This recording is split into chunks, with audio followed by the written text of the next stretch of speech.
প্রশ্ন হলো যে হিসাব বিজ্ঞানে সর্বপ্রথম কি পড়তে হয়। এক কথায় এর উত্তর হচ্ছে শিক্ষার্থী বন্ধুরা, হিসাব বিজ্ঞানে সর্বপ্রথম এই হিসাব পড়তে হয়। অনেকেই বলে জাবেদা করতে হয়, কেউ কেউ বলে রেওয়ামিল করতে হয়, কেউ আবার বলে লেনদেন, কেউ আবার বলে সমীকরণ। তো আমি আজকে ব্যাখ্যা বিশ্লেষণ করে প্রমাণ করে দিব যে আসলে না, সর্বপ্রথম তোমাকে এই হিসাব পড়তে হবে। হিসাব হলো সর্বমোট চাপটা, ব্যয় সম্পদ আয় দায়। এই জন্য আমি বলে থাকি ব্যয় সম্পদ আয় দায় চিনতে পারলে কে ঠেকায়। হ্যাঁ শিক্ষার্থী বন্ধুরা, তোমরা যদি এই ব্যয় সম্পদ আয় দায় চিনতে পারো, তাহলে হিসাব বিজ্ঞানের যে কোনো লেভেলের যে কোনো অঙ্ক তুমি 90% পারো ধরে নিতে পারো। হিসাব বিজ্ঞানের সব অঙ্ক এই ব্যয় সম্পদ আয় দায় দিয়ে তৈরি হয়েছে। এটা আমি এখন প্রত্যেকটা অঙ্ক কিভাবে এই ব্যয় সম্পদ আয় দিয়ে তৈরি আমি পুঙ্খানুপুঙ্খ ব্যাখ্যা বিশ্লেষণ করে বুঝিয়ে দিব। আশা করি তোমাদের অনেক ভালো লাগবে। এবং তোমরা যদি আজকে বুঝতে পারো যে সব ধরনের অঙ্ক এই ব্যয় সম্পদ আয় দায় থেকে তৈরি, তাহলে একজন নবম শ্রেণীর শিক্ষার্থীও তুমি নিজের ভিতরে একটা সন্তুষ্টি নিতে পারো যে তুমি অনার্স, মাস্টার্স, এমনকি ইন্টারমিডিয়েটের যে কোনো অঙ্কের 90% পারো। এটা আমি এখন প্রমাণ করে দেখাবো। তো শিক্ষার্থী বন্ধু, এটা আমার প্রথম লাইভ ক্লাস। আসলে এর আগে আমি কখনো লাইভ ক্লাস নেইনি, তো এই জন্য বিভিন্ন প্রক্রিয়াগুলো আমার বুঝতে একটু কষ্ট হচ্ছে বা সমস্যা হতে পারে, তোমরা মনে কিছু কারণে একটু বিলম্ব হতে পারে। তো এখন আমি বিস্তারিত ব্যাখ্যা বিশ্লেষণ করব, খুবই মনোযোগ সহকারে তোমরা খেয়াল করো। দেখো শিক্ষার্থী বন্ধুরা, সর্বপ্রথমে আমরা দেখব হিসাব বিজ্ঞানে দক্ষ হতে হিসাব চিন্তা হবে।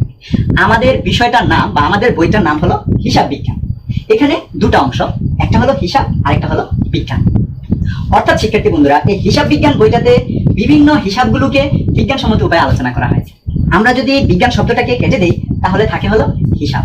তার মানে দেখো, বইয়ের শিরোনামেই কিন্তু বলা আছে যে তুমি যদি হিসাব বিজ্ঞান পড়তে চাও বা বুঝতে চাও, তোমাকে হিসাব চিনতে হবে। এবং এই সমগ্র বইটাতে কি আলোচনা করা আছে তা কিন্তু বইয়ের শিরোনামেই বলা আছে। বইটার নামই হলো হিসাব বিজ্ঞান। হিসাবগুলোকে বিজ্ঞানসম্মত উপায়ে আলোচনা করা হয়েছে। চলো আরেকটু সামনে যাই। এবার আমরা দেখবো শিক্ষার্থী বন্ধুরা, দুতরফা দাখিলা পদ্ধতি যদি আমরা প্রয়োগ করতে চাই, তাহলে কিভাবে হিসাব চিনতে হবে। দুতরফা দাখিলা পদ্ধতি আমাদের হিসাব বিজ্ঞানের অত্যন্ত গুরুত্বপূর্ণ একটি উপাদান। তোমরা সবাই জানো যে আজকে যে এত বড় বিশাল হিসাব বিজ্ঞানের জগৎ, তা কিন্তু এই দুতরফা দাখিলা পদ্ধতি আবিষ্কারের কারণে। এটা 1494 সালে লুকা পেসিওলি নামক একজন ইটালির গণিত শাস্ত্রবিদ এটা আবিষ্কার করেছেন। এই জন্য তাকে হিসাব বিজ্ঞানের জনক বলা হয়। আর এই দুতরফা দাখিলা পদ্ধতি হলো হিসাব বিজ্ঞানের মূল সূত্র বা মূল নীতি। এটাও যদি আমরা প্রয়োগ করতে চাই, আমাদের হিসাব জানতে হবে। দেখো কিভাবে। শিক্ষার্থী বন্ধুরা, আমাদের বইটার নাম হলো হিসাব বিজ্ঞান, দুভাগে বিভক্ত, হিসাব এবং বিজ্ঞান। তো এই হিসাব হলো চারটা, আমি আগেই বলেছি, ব্যয় সম্পদ আয় দায়। আর বিজ্ঞান বলতে যা বোঝায় এই দুতরফা দাখিলা পদ্ধতির নীতিটা বা এই সূত্রটা, এটা একটা বিজ্ঞানসম্মত সূত্র। তো শিক্ষার্থী বন্ধুরা, এই দুতরফা দাখিলা পদ্ধতি দেখো প্রয়োগ হয় ওই ব্যয় সম্পদ আয় দায়ের উপর। এখন তুমি যদি ব্যয় সম্পদ আয় দায় না চিনো, কিভাবে তুমি দুতরফা দাখিলা পদ্ধতি প্রয়োগ করবে? কোনো উপায় নাই দুতরফা দাখিলা পদ্ধতি জেনেও তোমার কোনো লাভ নেই। তোমাকে কিন্তু ব্যয় সম্পদ আয় দায় চিনতে হবে, বুঝতে হবে। তারপর দেখো শিক্ষার্থী বন্ধুরা, এবার আমরা দেখবো ডেবিট ক্রেডিট নির্ণয় করতে অত্যন্ত জনপ্রিয় বলি আর পরিচিত বলি হিসাব বিজ্ঞানের খুব গুরুত্বপূর্ণ দুইটা শব্দ হলো ডেবিট ক্রেডিট। এই ডেবিট ক্রেডিট যদি তুমি নির্ণয় করতে চাও, তাহলে তোমাকে হিসাব চিনতে হবে, নাহলে তুমি জিন্দেগিতে কোনোদিন ডেবিট ক্রেডিট নির্ণয় করতে পারবে না। যেমন দেখো বলা আছে এটা সূত্রটা, ব্যয় সম্পদ বৃদ্ধি পেলে ডেবিট হবে, আর ব্যয় সম্পদ হ্রাস পেলে ক্রেডিট হবে, এবং আয় দায় বৃদ্ধি পেলে ক্রেডিট হবে, এবং আয় দায় হ্রাস পেলে ডেবিট হবে। দেখো ডেবিট ক্রেডিট হয় হলো ব্যয় সম্পদ এবং আয় দায়। এখন তোমরা যদি ব্যয় সম্পদ আয় দায় না চিনো, কখনো কি ডেবিট ক্রেডিট নির্ণয় করা সম্ভব? কোনো দিনই কিন্তু সম্ভব না। এই জন্য তুমি যখন এই সূত্রটা শিখেও কিন্তু তোমার কোনো লাভ হবে না। চলো শিক্ষার্থী বন্ধুরা, এবার আমরা দেখবো হিসাব সমীকরণ। আধুনিক হিসাব বিজ্ঞানের অত্যন্ত গুরুত্বপূর্ণ একটা আবিষ্কার হলো এই হিসাব সমীকরণ। আধুনিক হিসাব বিজ্ঞানীরা চেষ্টা করেছেন যে বিভিন্ন ধরনের যে হিসাবগুলো আছে তাদের মধ্যে একটা পারস্পরিক সম্পর্ক আছে, সেই সম্পর্কটাকে একটা গাণিতিক সমীকরণের মাধ্যমে প্রদর্শনের চেষ্টা করেছেন। দেখো তাহলে এখান থেকে কি বোঝা যাচ্ছে যে হিসাব সমীকরণে দেখানো হয়েছে হিসাবগুলো। তুমি যদি হিসাব না চিনো, তাহলে কি করে তুমি এই সমীকরণটা করবে? পারবে না। চলো একটু বিস্তারিতভাবে জানি। হিসাব সমীকরণটা হলো সম্পদ সমান দায় প্লাস মালিকানা সত্ত্ব। এখানে দায় বলতে শিক্ষার্থী বন্ধুরা বহির্দায়গুলোকে বোঝায়, আর মালিকানা সত্ত্ব বলতে অন্তর্দায়কে বোঝানো হয়। এখন দেখো শিক্ষার্থী বন্ধুরা, তোমরা যদি সম্পদ না চিনো, দায় না চিনো, মালিকানা সত্ত্ব না চিনো, তাহলে কিন্তু কোনো দিনই তোমাদের পক্ষে এই সমীকরণটা ভালোভাবে পড়া সম্ভব নয়। চলো আর একটু বিস্তারিতভাবে দেখি। এই সমীকরণটার পূর্ণ রূপ হলো সম্পদ সমান দায় যোগ মূলধন যোগ আয় বিয়োগ ব্যয় বিয়োগ উত্তোলন। তো দেখো শিক্ষার্থী বন্ধুরা, 1 সম্পদ, 2 হলো দায়, 3 আয়, 4 হলো ব্যয়। এই মূলধন উত্তোলন এক ধরনের দায়, তাই আবার বলার দরকার নেই। তার মানে তুমি যদি হিসাব সমীকরণটার অঙ্কগুলো করতে চাও, এটার প্রয়োগটা যদি তুমি বুঝতে চাও, তাহলে কিন্তু তোমাকে এই হিসাব চিনতে হবে, ব্যয় সম্পদ আয় দায়। নাইলে কোনোদিনই এই হিসাব সমীকরণের কোনো অঙ্ক তুমি করতে পারবে না, তোমার কাছে কঠিন মনে হবে। তো দেখি শিক্ষার্থী বন্ধুরা, আরেকটু সামনে যাওয়ার আগে তোমরা কারা কারা এই মুহূর্তে যুক্ত হয়েছো ধন্যবাদ। সীমান্ত বলেছে স্যার এসেছি, আমার খুব প্রিয় একজন স্টুডেন্ট। নাই স্যার। সজীব বলেছেন ধন্যবাদ। ইয়ে লিখেছে, আলামি লিখেছে স্যার অসাধারণ লাগছে, ক্লাসগুলো খুব ভালো লাগে, চমৎকার। আতর রহমান রাসেল লিখেছে অসাধারণ স্যার, আপনার লেকচারগুলো সত্যি অনেক শিক্ষণীয়। সাইফুল ইসলাম বলেছে সবাই ক্লাসটি বেশি বেশি শেয়ার করো, ধন্যবাদ। তো শিক্ষার্থী বন্ধুরা, আমি আরেকটু সামনে যাই। হ্যাঁ, তোমরা এই আলোচনাটা তোমাদের বন্ধু বান্ধবের কল্যাণার্থে বেশি বেশি শেয়ার করো, তাহলে তারাও বুঝতে পারবেন যে আসলে প্রকৃত অর্থে হিসাব বিজ্ঞানের সর্বপ্রথম কি পড়া উচিত। চলো আরেকটু সামনে যাই। তো দেখো শিক্ষার্থী বন্ধুরা, জাবেদায় দক্ষ হতে তোমাকে হিসাব চিনতে হবে। কিন্তু যদি কখনো কোনো স্টুডেন্টকে প্রশ্ন করা হয় যে হিসাব বিজ্ঞানের সর্বপ্রথম কি পড়া উচিত, ম্যাক্সিমাম 90% স্টুডেন্ট উত্তর করে জাবেদা করা উচিত। আসলে কথাটি সত্য নয়, আমি প্রমাণ করে দিচ্ছি, খেয়াল করো। দেখো এটা একটা জাবেদা, তারিখ, বিবরণ, খতিয়ান পৃষ্ঠা, ডেবিট টাকা, ক্রেডিট টাকা। এখানে জাবেদাটা খেয়াল করো, নগদান হিসাব ডেবিট, মূলধন হিসাব ক্রেডিট। তার মানে মোটামুটি তুমি বলতে পারো জাবেদা মানে হলো লেনদেন থেকে এই দুটি পক্ষ বের করে এক পক্ষকে ডেবিট করা, আরেক পক্ষকে ক্রেডিট করা। তার মানে তুমি জাবেদা করতে হলে তোমাকে কি করতে হবে, দেখো এই যে ডেবিট ক্রেডিট নির্ণয় করতে হবে। আর আমরা কিছুক্ষণ আগে কিন্তু দেখেছি এই ডেবিট ক্রেডিট নির্ণয় হয় হিসাব থেকে। তাইলে তুমি যদি হিসাব না জানো ডেবিট ক্রেডিট পারবে না, আর ডেবিট ক্রেডিট পারলে না মানে জাবেদা তোমার পক্ষে কখনোই করা সম্ভব না। তার মানে তুমি যদি জাবেদা পারতে চাও সর্বপ্রথম তোমাকে জানতে হবে এই নগদান কি হিসাব, মূলধন কি হিসাব, অর্থাৎ ব্যয় সম্পদ আয় দায়ের কোনটা, তোমাকে এটা জানতে হবে। চলো শিক্ষার্থী বন্ধুরা, এবার আমরা আরো একটু সামনে যাই। এবার দেখবো রেওয়া মিল যদি তুমি পারতে চাও কিভাবে তোমাকে এই ব্যয় সম্পদ আয় দায় চিনতে হবে, খুব গুরুত্বপূর্ণ। খেয়াল করো, রেওয়া মিল আমরা জানি খতিয়ানের উদ্বৃত্ত থেকে রেওয়া মিল তৈরি করা হয়। আর শিক্ষার্থী বন্ধুরা, এই খতিয়ানের উদ্বৃত্ত হলো মোট 4টা, ব্যয় সম্পদ আয় দায়। তাহলে কিন্তু আমরা বলতে পারি ব্যয় সম্পদ আয় দায় থেকে রেওয়া মিল তৈরি হয়। তাহলে দেখো এখানেও কিন্তু ক্লিয়ার, তুমি রেওয়া মিল পারতে চাও তোমাকে এই ব্যয় সম্পদ আয় দায় চিনতে হবে, নচেত তুমি মুখস্থি করতে পারবে জিন্দিগিতে কাজ হবে না। আর আমি প্রায় বলে থাকি মুখস্থ করা পড়া থাকে না মনে, প্রতারণা করে তা সবার সঙ্গে। কখনো মুখস্থ করলে সে পড়া মনে থাকে না। চলো আরেকটু বিস্তারিত ভাবে দেখি। এই যে দেখো এটা একটা রেওয়া মিলের ছক, ক্রমিক নাম, হিসাবের নাম, খতিয়ান পৃষ্ঠা। এখানে খতিয়ান পৃষ্ঠা এই জন্য হয়েছে কারণ আমরা খতিয়ান থেকে রেওয়া মিল প্রস্তুত করি। দেখো ডেবিট টাকা আমরা লিখবো ব্যয় আর সম্পদগুলোর টাকা। এইখানে হিসাবের নামের ঘরে যেগুলো ব্যয় ও সম্পদ বুঝাবে তার টাকা আমরা ডেবিটে লিখবো, আর যেগুলো দ্বারা আয় আর দায় বুঝাবে তার টাকা আমরা ক্রেডিটে লিখবো। এখন তুমি যদি ব্যয় সম্পদ আয় দায় না চিনো কোনোদিন কি রেওয়া মিল করা সম্ভব না। সুতরাং রেওয়া মিলও যদি তুমি পারতে চাও তোমাকে ব্যয় সম্পদ আয় দায় চিনতে হবে।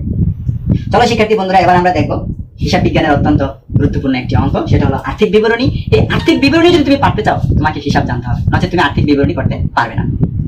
দেখো শিক্ষার্থী বন্ধুরা, আমরা জানি মোটামুটি ভাবে আর্থিক বিবরণীর 3টা অংশ, বিশদ আয় বিবরণী, মালিকানা সত্ত্ব বিবরণী, আর্থিক অবস্থার বিবরণী, আরো আছে নগদ প্রবাহ বিবরণী। তো মোটামুটি আমরা এগুলি করে থাকি, এটা আলাদা একটা চ্যাপ্টার। তো দেখো শিক্ষার্থী বন্ধুরা, বিশদ আয় বিবরণীতে বসে আয় আর ব্যয়। এখন তুমি আয় ব্যয় চিনো না, তোমার পক্ষে কি বিশদ আয় বিবরণী করা সম্ভব না। মালিকানা সত্ত্ব বিবরণীতে বসে দায়, দায়গুলোর মধ্যে আবার অন্তর্দায়গুলো, তো তুমি দায় চিনো না, তোমার পক্ষে কি মালিকানা বিবরণী করা সম্ভব না। এরপর দেখো শিক্ষার্থী বন্ধুরা, আর্থিক অবস্থার বিবরণী, এখানে বসে হলো সম্পদ ও দায়। তো তুমি সম্পদ দায় না চিনলে কিভাবে আর্থিক অবস্থার বিবরণী করবে? তার মানে এক কথা যদি আমি বলি, দেখো ব্যয় সম্পদ আয় দায় ছাড়া কিন্তু আর্থিক অবস্থার বিবরণী, এই 3টা বিবরণী কোনোদিনই পারা সম্ভব না। এই জন্য তুমি যদি আর্থিক বিবরণীতে দক্ষ হতে চাও তাহলে তোমাকে এই ব্যয় সম্পদ আয় দায় চিনতে হবে। চলো শিক্ষার্থী বন্ধুরা, আমরা আরো একটা প্রমাণ দেখি যে কিভাবে ব্যয় সম্পদ আয় দায় চিনতে হয়। যদি তুমি পারতে চাও তাহলে তোমাকে কিভাবে এই 4টা চিনতে হবে। দেখো আমি উৎপাদন ব্যয় বিবরণী, এখানে ব্যয় শব্দটাকে বড় করে লিখেছি। এর কারণ উৎপাদন ব্যয় বিবরণীতে শুধু ব্যয় বসে, অন্য কিছু বসে না। তাহলে তুমি যদি ব্যয় না চিনো কিভাবে তুমি উৎপাদন ব্যয় বিবরণী করবে? আরো মজার বিষয় আছে শিক্ষার্থী বন্ধুরা, আমরা জানি যে এই উৎপাদন ব্যয় বিবরণীতে শুধু ব্যয় বসে, আমরা তখন দেখলাম আয়ও বসবে না, সম্পদও বসবে না, দায়ও বসবে না। এখন কোনো শিক্ষক যদি তোমাদের মেধা যাচাই করার জন্য প্রশ্নের মাঝে কোনো একটা আয় দিয়ে দেয়, কোনো একটা সম্পদ দিয়ে দেয়, কোনো একটা দায় দিয়ে দেয়, তখন তো তোমরা ভুলে এখানে নিয়ে আসবে। যদিও আয়গুলোর মধ্যে আমরা বিক্রয় নামক আয়টা আনি, তারপরেও সেটা উৎপাদন ব্যয় বিবরণীর সাথে রিলেটেড, এই জন্য আমরা আনি। কিন্তু তোমরা সম্পদ আর দায় যদি দিয়ে দেয় ভুলে তো নিয়ে আসবে, বা অন্যান্য আয়গুলো তো নিয়ে আসবে। আবার যদি তুমি ব্যয় না চিনো, ভুলে উৎপাদন ব্যয় বিবরণী করার সময় কোনো একটা ব্যয় তুমি বাদ দিয়ে দিবে। তার মানে উৎপাদন ব্যয় বিবরণী যদি তুমি পারতে চাও তোমাকে কিন্তু এই 4টা ভালোভাবে চিনতে হবে। ব্যয় সম্পদ আয় দায় চিনতে পারলে কে ঠেকায়। এই 4টা যদি কোনো স্টুডেন্ট শিখতে পারে, আর এই 4টা যদি কোনো স্টুডেন্ট আয়ত্ত করতে পারে, তাহলে তার, আমি মনে করি ব্যক্তিগতভাবে, আমি দীর্ঘজীবন শিক্ষকতা করেছি, যে তার হিসাব বিজ্ঞান যে কোনো লেভেলের যে কোনো অঙ্কের 90% সে পারে ধরে নিতে পারে। আর এতক্ষণ আমি যা আলোচনা করলাম শিক্ষার্থী বন্ধুরা, তার মূল কথা, মর্মবাণীটা হলো ব্যয় সম্পদ আয় দায় চিনতে পারলে কে ঠেকায়। এর কারণ আমি এতক্ষণ আলোচনা করেছি এই ব্যয় সম্পদ আয় দায় থেকে হিসাব বিজ্ঞানের সব অঙ্ক তৈরি, দুতরফা দাখিলা পদ্ধতি, ডেবিট ক্রেডিট নির্ণয় নীতি, হিসাব সমীকরণ, জাবেদা, রেওয়া মিল, আর্থিক বিবরণী, উৎপাদন ব্যয় বিবরণী সহ এখানে আমি আরো যত অঙ্কের নাম উল্লেখ করতে পারিনি সব ধরনের অঙ্কই এই ব্যয় সম্পদ আয় দায় থেকে তৈরি হয়। তো এই জন্য আমি তোমাদেরকে অনুরোধ করব, তোমরা সর্বপ্রথম এই ব্যয় সম্পদ আয় দায় দিয়ে সব অঙ্ক যেহেতু তৈরি হয় তাই তোমরা এটা শিখবে। আর শিক্ষার্থী বন্ধুরা, এই সব ধরনের অঙ্ক ব্যয় সম্পদ আয় দায় থেকে তৈরি হয় বিদায় আমি এগুলোকে হিসাব বিজ্ঞানের বর্ণ বলে থাকি। হ্যাঁ, বর্ণ, যেমন ধরো তুমি যদি আরবি ভাষা শিখতে চাও তাহলে কিন্তু তোমাকে সর্বপ্রথম যে 29টা হরফ আছে, আলিফ বা তাস, এগুলো শিখতে হবে। আবার আমরা যখন ইংরেজি শিখেছি সর্বপ্রথম কিন্তু আমরা এবিসিডি পড়েছি। আবার আমরা যখন বাংলা ভাষা শিখেছি সর্বপ্রথম কিন্তু আমরা ক খ সরে সরে শিখেছি। যে কোনো ভাষা শিখতে হলে তোমাকে সর্বপ্রথম ওই ভাষার বর্ণ শিখতে হয়। ঠিক তেমনি ভাবে হিসাব বিজ্ঞানের এই 4টা হলো বর্ণ। হিসাব বিজ্ঞান তো একটা ভাষা, এইটা যদি তুমি শিখতে চাও তাহলে তোমাকে সর্বপ্রথম ব্যয় সম্পদ আয় দায় চিন্তা হবে। তো শিক্ষার্থী বন্ধুরা, আমরা দেখি কাজী আমজেদ স্যার অনেক সুন্দর হয়েছে নাজমুল হক স্যার কেমন আছেন? হ্যাঁ, ভালো আছি, অনেকদিন পর যুক্ত হয়ে ক্লাসে এসেছেন, এই জন্য ধন্যবাদ। তো চলো আমরা আরেকটু সামনে যাই। তো শিক্ষার্থী বন্ধুরা, আমরা এতক্ষণ জানলাম যে হিসাব বিজ্ঞানের বর্ণ বা সর্বপ্রথম হিসাব বিজ্ঞানের যেটা পড়তে হয় ব্যয় সম্পদ আদায়। এই ব্যয় সম্পদ আদায় দিয়ে যেহেতু হিসাব বিজ্ঞানের সব ধরনের অঙ্ক তৈরি, তো তোমাদেরকে কিন্তু এগুলো ভালোভাবে চিনতে হবে। বেতন, ভাড়া, সুদ, কমিশন, পাট্টা, আসবাবপত্র, যন্ত্রপাতি, দালান কোঠা, মূলধন, উত্তোলন, এগুলো কোনটা আয়, কোনটা ব্যয়, কোনটা সম্পদ, কোনটা দায়, এগুলো যদি তোমরা চিনতে পারো, সব অঙ্কে ঘুরে ফিরে এগুলি, তাহলে তোমরা প্রত্যেকটা অঙ্ক সহজেই করতে পারবে, যা তখন আমি ব্যাখ্যা বিশ্লেষণ করে বুঝালাম।